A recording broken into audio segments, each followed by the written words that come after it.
to another edition of Laker Look Ahead here on WNYOsports.com, a brand new web series looking inside the Oswego State Lakers men's hockey team. Alongside Connor Corcoran, I'm Mike Tanzini. And Connor, Oswego coming off a huge 2-1 victory over Plattsburgh on the road, the second consecutive week in Plattsburgh. A big win for the Lakers there to move on to the SUNYAC final. Yeah, big comeback win too for the Lakers with goals from Mike Montagna and Josh Timpano to put the Lakers out front 2-1. Trailing for that game going into the third period there. Montagna able to score a little over 4 minutes into that third period, tie it up at 1. But really, Plattsburgh looked dominant defensively in that game, especially on the penalty kill, not allowing the Lakers to get anything going. The Lakers finish off 1 for 5 on the odd man advantage. That one power play goal going to Montagna. So it was a big step for the Lakers. They send themselves to the SUNYAC championship game. They maybe even ended the season of the Plattsburgh Cardinals. Wait to see what shakes out there at the end of this weekend with all the different tournaments going on in the NCAA Division III ice hockey. But it really was a big character win. I know Coach Dibby mentioned it in Coach's Corner that this was one of the better wins they've had all season. That they stayed to the game plan, they stayed focused, and they just came out swinging and didn't stop till the last whistle blew. I think the big thing to look at here is not being able, or they're kind of given adversity here, and they really did a great job overcoming that. The guy we mentioned, Josh Timpano, picks up his 5th point on the season, first goal as a Laker. What a big goal! What a big time! And we've been talking to assistant coach Mark Digby over the past few weeks before the games, and he said that Timpano's the type of guy that once he gets on the score sheet once, goals seem to be coming in buckets, so to speak. Yeah, I mean, this was a guy that came in with big juniors numbers from the Trenton Golden Hawks. They're up in the Ontario Junior Hockey League. Really, and stepped into a captain's role there in Trenton and really came out and delivered big. I mean, I don't know if he's going to score a bigger goal in his Laker career. Granted, he's got 3 more years left after this one, but that may be the one that's going to solidify his Laker career and Laker sweater.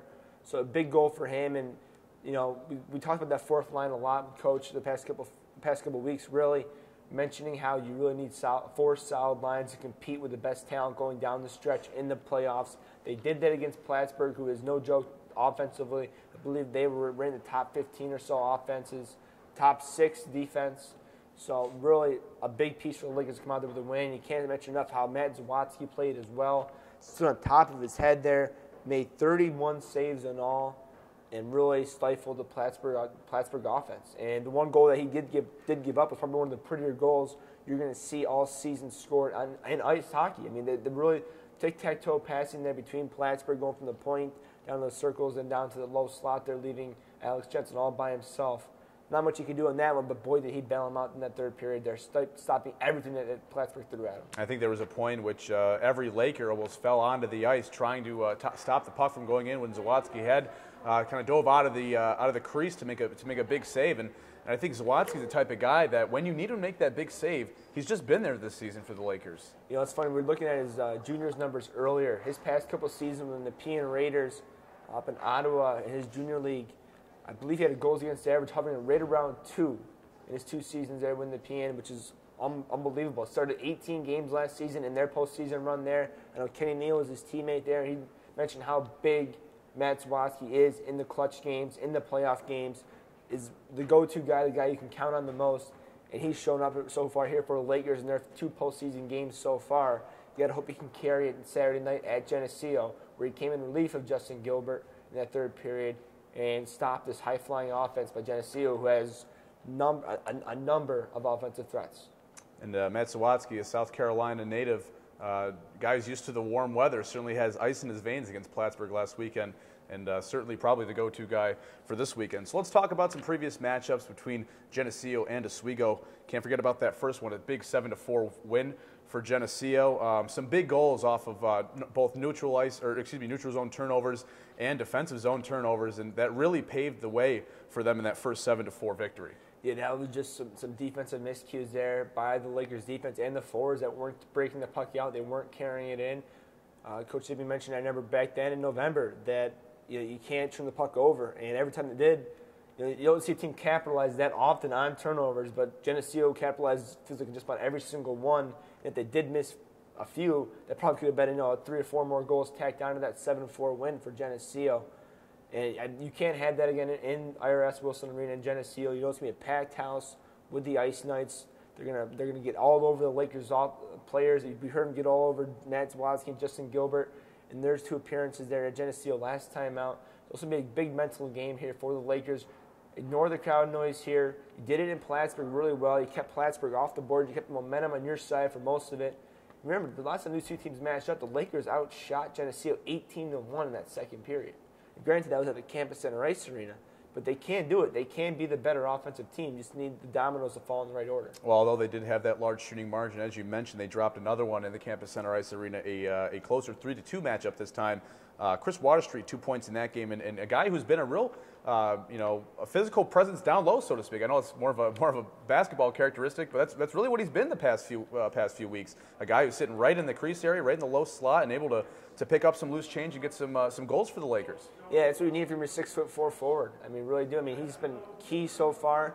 They've been starting a lot of games during the starting lineups for the Lakers on that line with Morgan Bonner and Brandon Adams, but also been key in the face-off circle as well. If he hasn't been able to win it cleanly off the draw, he's been able to tie it up long enough for Bonner or Adams to jump in and fling it back to the defenseman and win that opening face-off, which is huge. Gives your team the first opportunity to get the crack at the offensive chances to put the puck in the back of the net.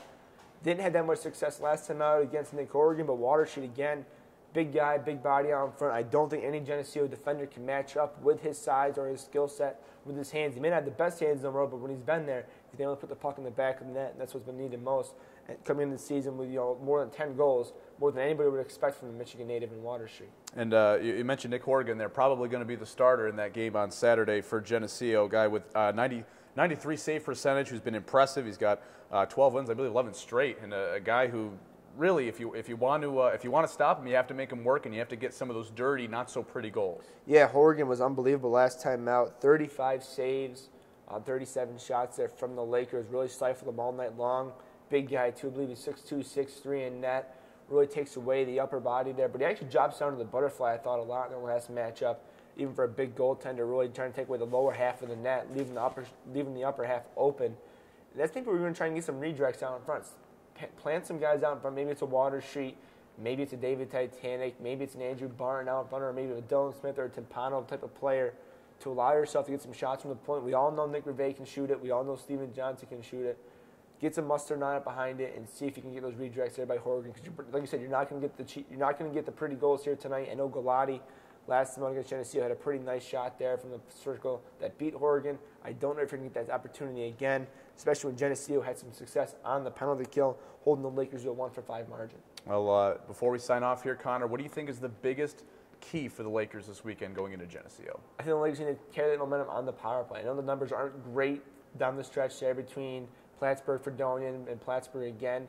But key goals and key times, right, too. Yeah, key absolutely. Goals were power play goals. You know, you may not finish, you're 2 for 3 or 2 for 4 in the evening, but if you can get those timely goals, take the momentum back on your side, and force Geneseo to take some bad penalties, it may come up big. So, the last time the Lakers had a bad 5-minute major assessment, you're not going to see that every time against Ryan Farner for that elbow to the head of Alex Martin. The Lakers from the town and not getting 2 power play goals off that chance.